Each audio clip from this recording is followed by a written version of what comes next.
Welcome to make sure. Last lecture में हम देखे थे separating the components of the mixture.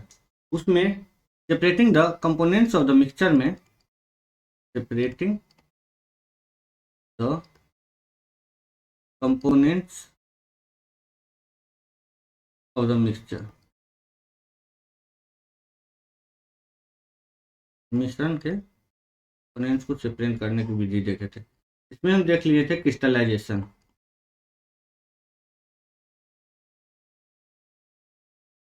फिर देखे थे डिस्टिलेशन,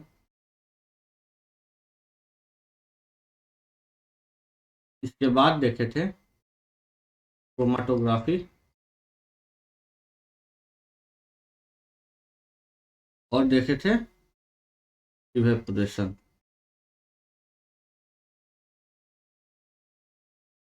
इन सभी मेथड को हम अच्छे से समझ लिए थे।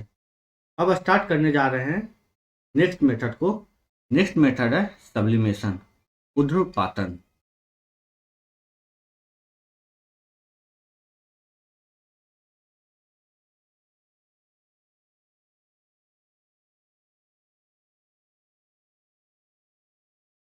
ऊर्ध्वपातन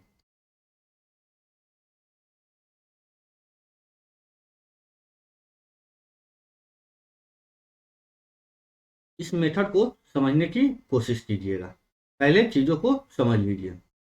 देखिए, सब्लिमेशन कहने का सीधा मतलब हम पहले आपको बता चुके थे कि सॉलिड से गैस में जो कन्वर्जन होता है, solid converted into gas, directly gas में, लिक्विड में ना कन्वर्ट होकर डायरेक्टली गैस में कन्वर्ट होगा, उस प्रोसेस को क्या कहते हैं?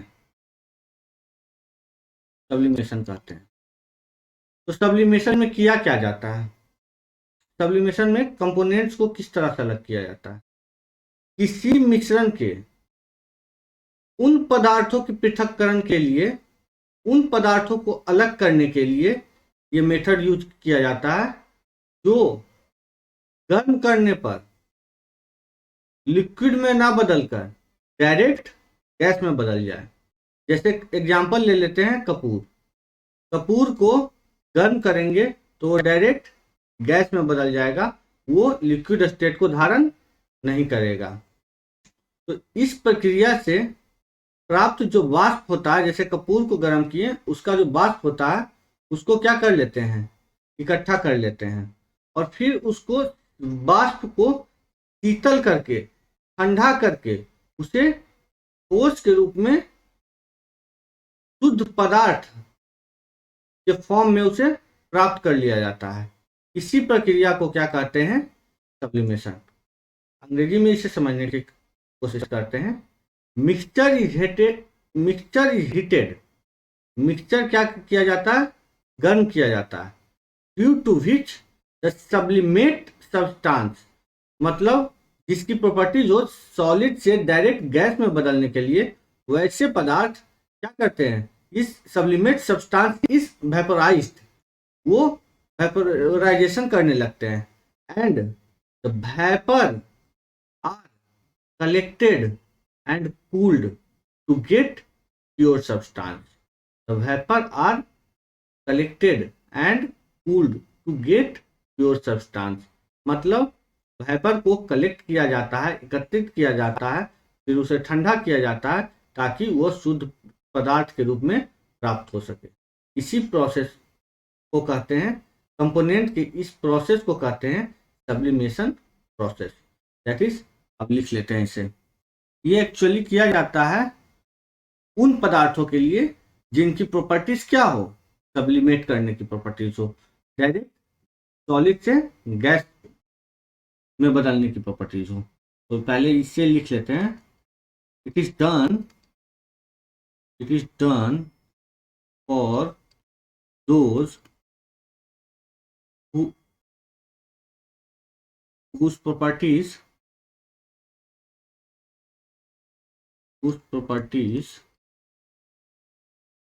properties is to sublimate। ये किसके लिए? सब्लिमेट। चलिए, प्रोसेस को आगे चल के लिख लेते हैं। Mixture is heated, mixture is heated due to which due to which due to which the sublimate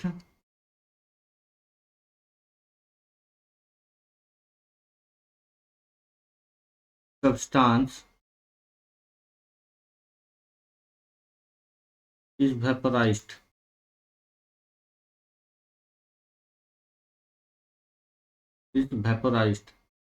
and vapor are collected, vapor are collected and cooled down to get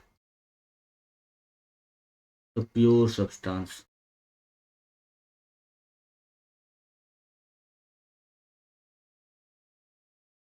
Hindi में से लिख लेते हैं।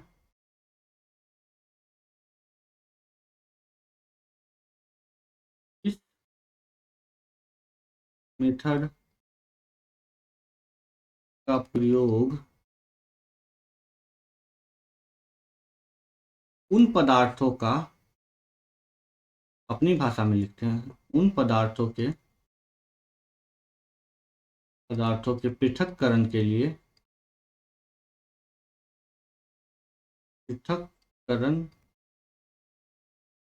किया जाता है।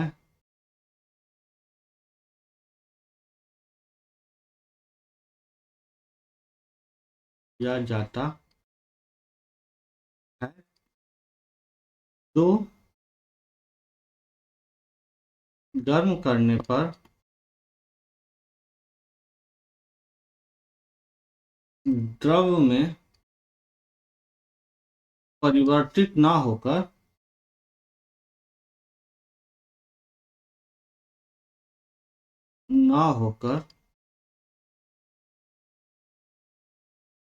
सीधे गैसीय अवस्था को धारण करती है। गैसीय अवस्था में परिवर्तित हो जाती है, लिख सकते हैं।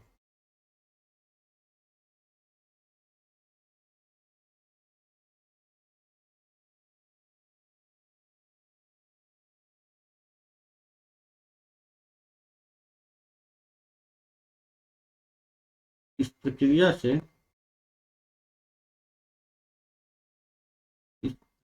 से प्राप्त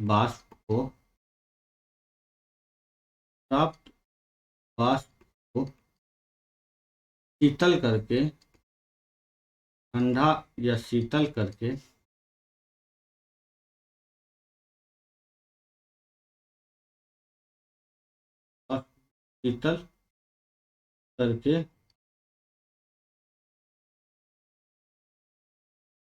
शुद्ध पदार्थ के रूप में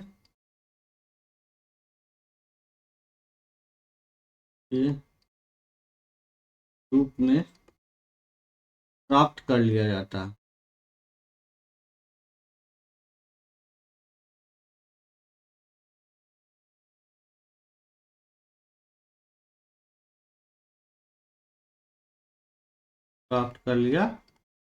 जाता है। नेक्स्ट मेथड देखते हैं, सेडिमेंटेशन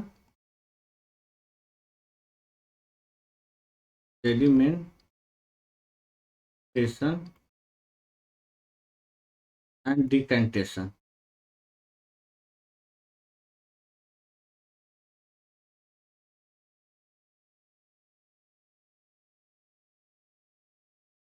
अवसादन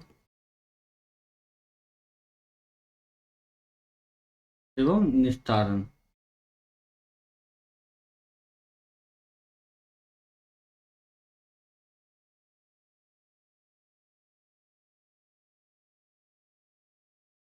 देखिए, इन चीज़ों को समझिए, पहले समझ लीजिए, के बाद लिखिएगा। सेडिमेंटेशन और डिकेंटेशन उन पदार्थों के लिए किया जाता है, उन पदार्थ के मिश्रणों के लिए किया जाता है जिन मिश्रण में प्रेजेंट पदार्थों का डेंसिटी, उनका घनत्व अलग अलग हो। जिस जिसका घनत्व अलग अलग हो, उन पदार्थों के पृथक्करण के लिए सेडिमेंटेशन एंड डिकंटेशन मेथड का यूज किया जाता है। एक्चुअली इस मेथड में होता है क्या, इस मेथड में किसी द्रव को जो है कुछ समय तक स्थिर रख दिया जाता है। जैसे पानी ले लीजिए, पानी को स्थिर ऐसे रख दीजिए, उसमें बालू घोल दीजिए, बालू क्या होगा, धीरे धीरे उसके तली पे बैठ जाएगा। तो बालू जो तली पे एकत्रित हो जाएगा, जो बॉटम में एकत्रित हो जाएगा, उस प्रोसेस को कहते हैं अवसादन। और ऊपर जो पानी बच गया उसको क्या कीजिए, हटा लीजिए, निकाल लीजिए, तो उस प्रोसेस को कहते हैं निस्तारण। ये सिर्फ एग्जाम्पल है, इसी को लिखते हैं, लिखने से हर चीज क्रिस्टल क्लियर हो जाएगा। देखिए, अवसादन सेडिमेंटेशन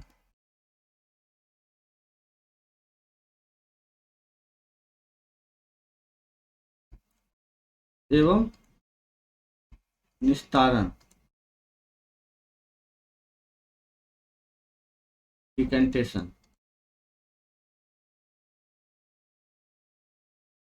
विधियों का प्रयोग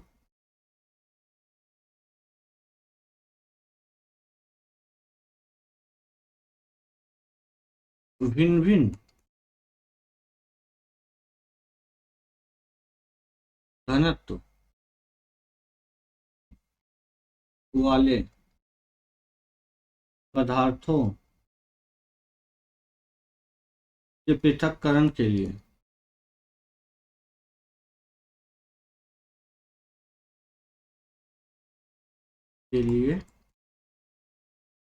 किया जाता है।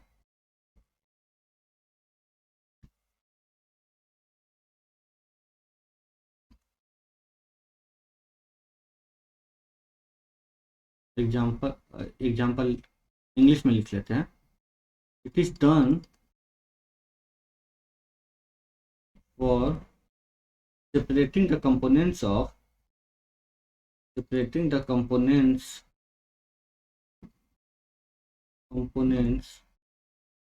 which have different density।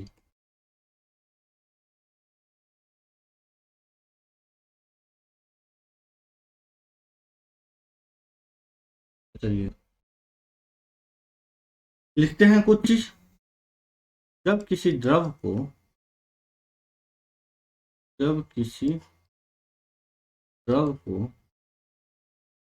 कुछ समय के लिए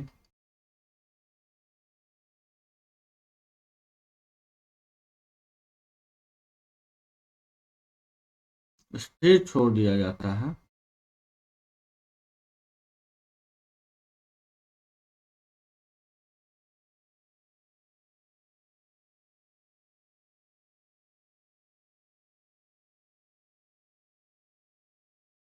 जब किसी द्रव को स्थिर छोड़ दिया जाता है तो वह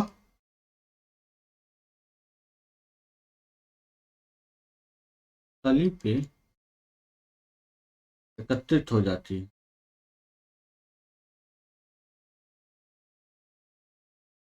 तली मतलब बॉटम, बॉटम पे एकत्रित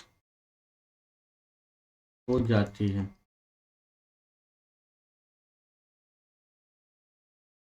इस क्रिया को अवसादन कहते हैं।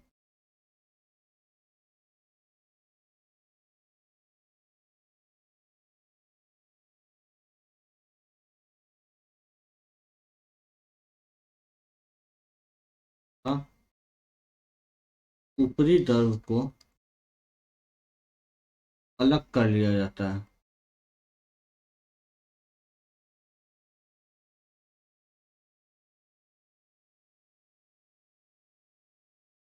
निस्तारण कहलाता है।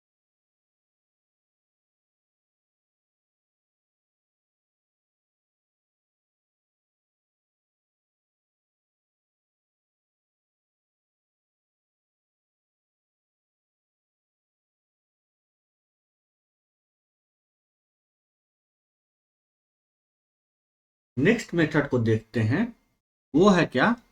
Filtration. Seventh method filtration.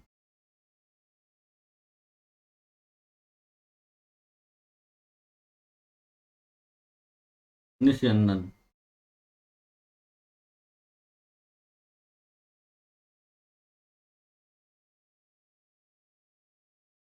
Simple method है, इसे समझना बहुत सिंपल है। एग्जाम्पल ले लीजिए, आपको चाय को छानना है। चाय को छानने के लिए आप चाय छन्नी का यूज करते हैं, मतलब फिल्टर का यूज करते हैं। चाय को छानिएगा, चाय पत्ती ऊपर रह जाएगा और चाय नीचे गिर जाता है, तो इसी मेथड को कहते हैं फिल्ट्रेशन। जैसे दूसरा एग्जांपल ले लीजिए, गंदे जल को छानना है। गंदे जल को छान के निकालना है, जैसे कि नदी का गंदा जल जा रहा है, उसे हमें अपने घर तरफ ले जाना है मोड़ के, खेती के लिए। तो वहाँ पे उसमें बहुत सारा लकड़ी का कुंदा है उसमें, तो आप वहाँ पे क्या कीजिएगा, फिल्टर लगा दीजिएगा, जिससे लकड़ी का कुंदा वहीं रुक जाए और जाली से होते हुए जल बाहर की तरफ निकल जाए और आपके खेत की तरफ चले जाए। तो इसी मेथड को, फिल्टर करने को मेथड को कहते हैं फिल्ट्रेशन। मतलब द्रव्य से ठोस पदार्थ जो अघुलनशील हो, उस उसे अलग करने की विधि को क्या कहा जाता है? निस्यंदन कहा जाता है। उसे अलग करने की विधि को फिल्ट्रेशन कहा जाता है। तो लिख लेते हैं इस मेथड को। The method in which solid is filtered from liquid, which is immiscible.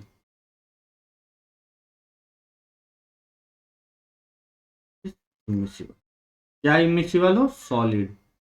इस इमिसिबल क्या हो? सॉलिड। अघुलनशील कौन होगा? सॉलिड। तो हिंदी में लिखते हैं,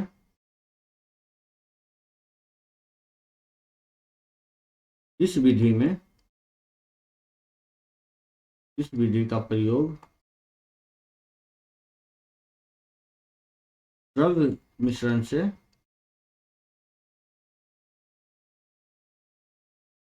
अघुलनशील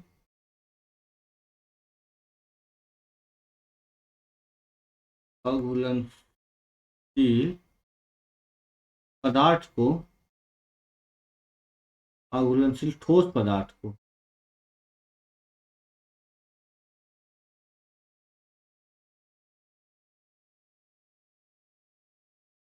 अलग करने के लिए किया जाता है।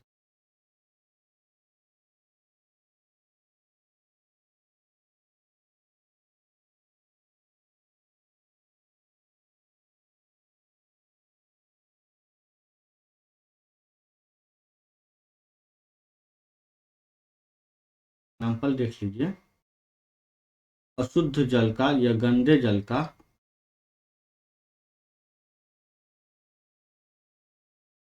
शुद्धिकरण। दूसरा एग्जाम्पल देख लेते हैं, चाय का छानना।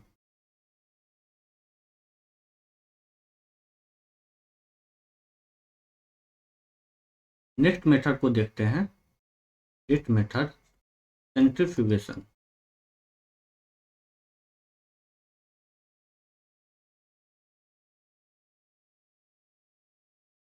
हिंदी में कहते हैं अपकेंद्रण। अपकेंद्रण मेथड का यूज मेनली हेट्रोजीनस मिक्सचर के लिए किया जाता है। हेट्रोजीनस मिक्सचर के कंपोनेंट को अलग करने के लिए। हेट्रोजीनस मिक्सचर को हिंदी में क्या बताए थे? विषमांगी। विषमांगी मिश्रण। एक्चुअली इसमें क्या किया जाता है? इसमें जो मेन इन्वॉल्वमेंट होता है वो सेंट्रीफ्यूगल फोर्स का होता है, इसलिए इस मेथड को क्या कहा जाता है, सेंट्रीफ्यूगेशन कहा जाता है। इस मेथड में जैसे मिश्रण है कोई, उसको क्या किया जाता है, बहुत तीव्र गति से घुमाया जाता है। तो जो अधिक घनत्व वाला पदार्थ रहता है ना, वो जिस भी बर्तन में हम रखे रहते हैं, जिस बर्तन में हम घुमा रहे होते हैं, उसके परिधि पे एकत्रित हो जाता है, उसके व्यास पे एकत्रित हो जाता है, और कम घनत्व वाले जो पदार्थ होते हैं वो ऊपर आ जाते हैं और इसे अलग कर लिया जाता है। इसी मेथड को क्या कहते हैं, centrifugation. Centrifugation method mainly involve होता है, it is the process that involves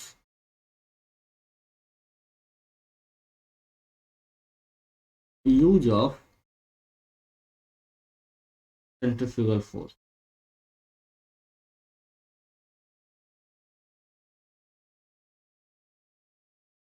use होता है सेंट्रीफ्यूगल फोर्स का, ये हेट्रोजीनियस मिक्सचर के लिए यूज किया जाता है। इसमें क्या किया जाता है, denser particles are forced to the bottom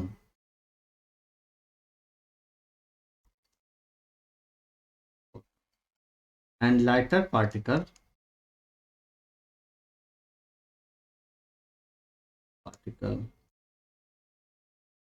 stay at the top.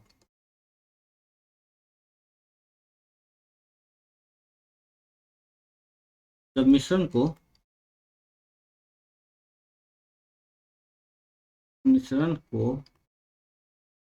तीव्र गति से घुमाया जाए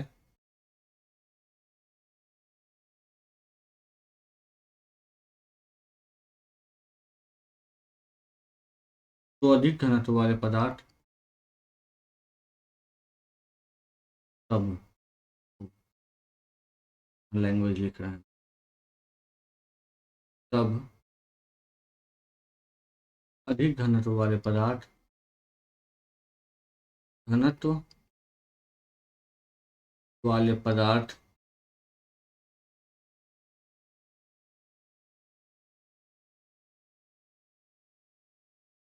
अब अधिक घनत्व वाले पदार्थ मिश्रण के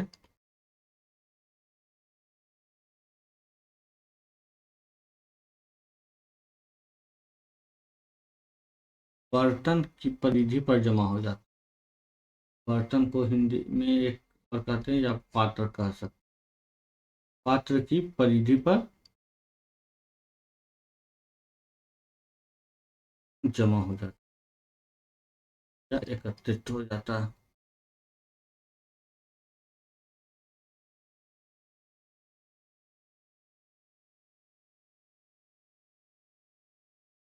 हो जाता है और कम घनत्व वाले पदार्थ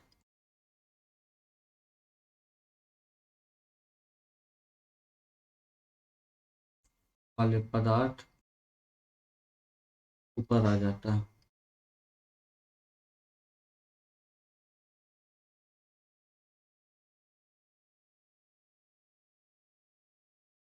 एग्जाम्पल क्या दिए थे, दूध से मक्खन का निकालना।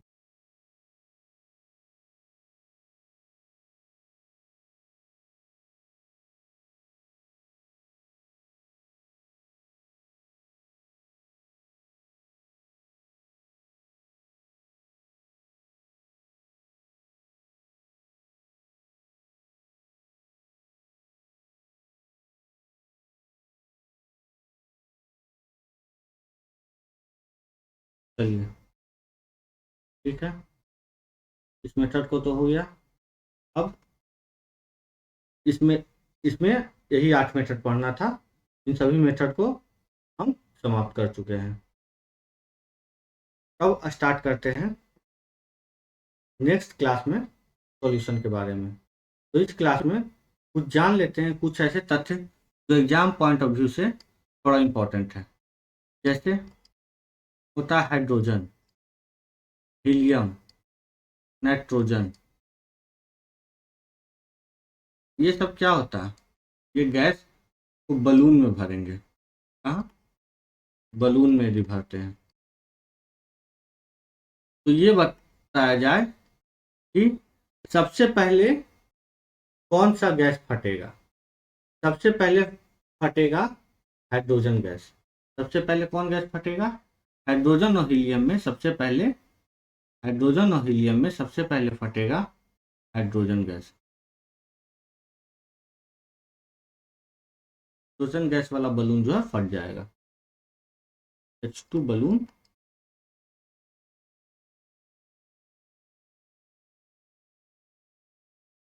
इन तीनों में सबसे कम ऊंचाई पे जाएगा नाइट्रोजन वाला।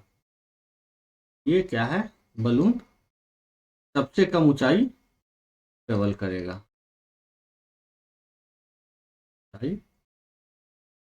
ट्रेवल करेगा। इन चीजों को याद रखिएगा, डायरेक्ट एग्जाम ट्रेवल करेगा। चलिए, और हीलियम क्या करेगा? हीलियम जो है सबसे ज्यादा ऊंचा जाएगा। हीलियम वाला बलून सबसे ज्यादा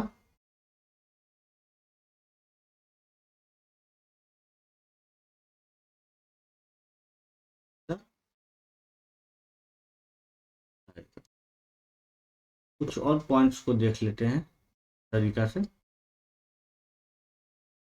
देखिए, जब पहाड़ पे आदमी चढ़ता है तो देखते हैं उसके नाक से जो है कभी कभी खून निकलने लगता है। ये किस कारण से होता है? ये होता है जैसे जैसे हम ऊपर जाते हैं एटमॉस्फेरिक प्रेशर क्या है, कम होते जाता है। ऊपर जाने पर एटमॉस्फेरिक प्रेशर कम होता है, जिसके कारण क्या होता है, नाक से खून निकलने लगता है। नाक से खून का निकलना, नाक से खून का निकलना अधिक ऊंचाई पे जाने पे।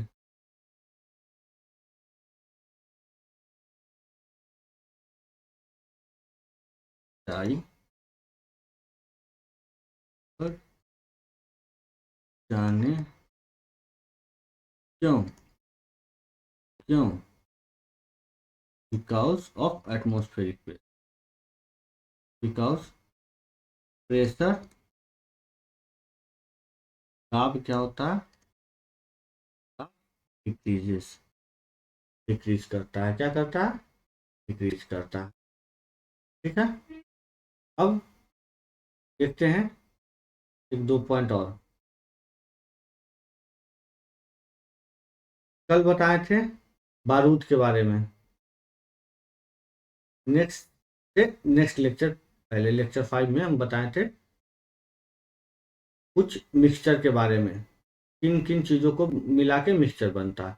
उसमें हम बताए थे बारूद के बारे में। तो बारूद की खोज जो है, ये एग्जाम्पल के गन पाउडर, बारूद, गन पाउडर की जो खोज है डिस्कवरी कौन किया था? Invented by Roger Bacon. Roger Bacon, Roger Bacon. चलिए, कुछ चीज़ों को और जान लीजिए। हाइड्रोजन, हीलियम और नाइट्रोजन के बारे में तुम बता दिए आपको, बलून में उभरने पर क्या प्रॉपर्टीज होती है। लेकिन हाइड्रोजन और हीलियम, तो ये दोनों गैस क्या है? हल्की गैस है। इसमें जो है ये सबसे हल्की गैस है हाइड्रोजन। हाइड्रोजन जो है सबसे हल्की गैस है, लाइटर गैस है। और ये इसका हाइड्रोजन के बाद आता है, फर्स्ट नंबर हाइड्रोजन का आता है और सेकेंड नंबर हीलियम का आता है। ठीक है, हाइड्रोजन जो है, हाइड्रोजन को आवारा गैस भी कहते हैं। अवारा तत्व, अवारा तत्व कहा जाता है। अवारा तत्व क्यों कहा जाता है? जब हम पीरियोडिक टेबल पढ़ेंगे तब ये समझ में आएगा कि इसे हाइड्रोजन को अवारा तत्व क्यों कहा जाता है। हाइड्रोजन एक ऐसा गैस है जिसका बर्निंग कैपेसिटी सबसे ज़्यादा होता है, सबसे ज़्यादा ज्वलनशील होता है, ज़्यादा ज्वलनशील।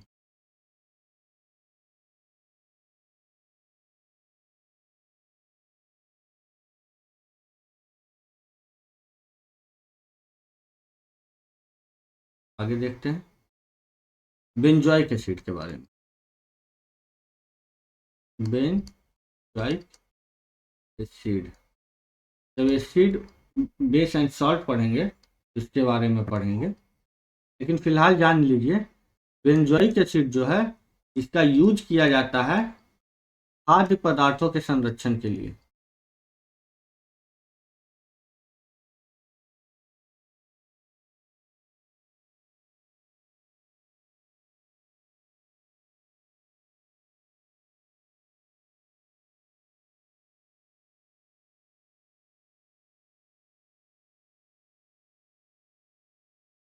एक और पॉइंट देखते हैं, इस क्लास को बाइंड अप करते हैं।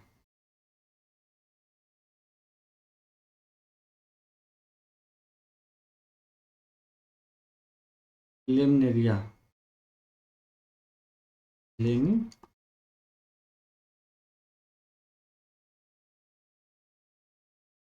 लेमिनेरिया जो है समुद्री घास है।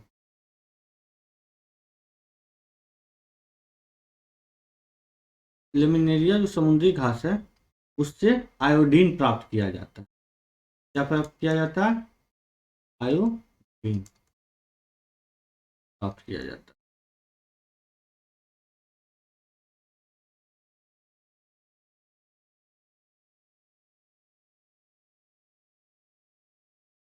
चलिए बाकी जो है एक मिसलेनियस टॉपिक लाएंगे। जब सॉल्यूशन खत्म करेंगे तो जो पॉइंट बच गया, जो पॉइंट पढ़ाते समय ऑब्जेक्टिव पॉइंट व्यू से इम्पोर्टेंट है, उन पॉइंट को मिसलेनियस टॉपिक में कवर करेंगे। और आज मेरा स्टेट्स ऑफ मैटर ख़त्म होता है। कल के क्लास से हम सॉल्यूशन पढ़ना शुरू करेंगे। सॉल्यूशन में हम कुछ चीज़ बता दिए थे आपको। सॉल्यूशन में आपको बता दिए थे सॉल्यूट क्या होता है, सॉल्वेंट क्या होता है, ये सब चीज़ें हम बता चुके थे। तो सॉल्यूशन के मेन टॉपिक्स को, अब सॉल्यूट का प्रॉपर्टीज सॉल्यूशन का, इसमें सस्पेंशन को, इमल्सन को, इन सब चीज़ों को सॉल्यूशन चैप्टर में देखेंगे। तो मिलते हैं नेक्स्ट क्लास में। यदि आपको कोई प्रॉब्लम हो रहा है तो कमेंट सेक्शन में जाके कमेंट कीजिए। वीडियो पसंद आ रहा है तो इसे शेयर कीजिए, लाइक कीजिए और सब्सक्राइब कीजिए।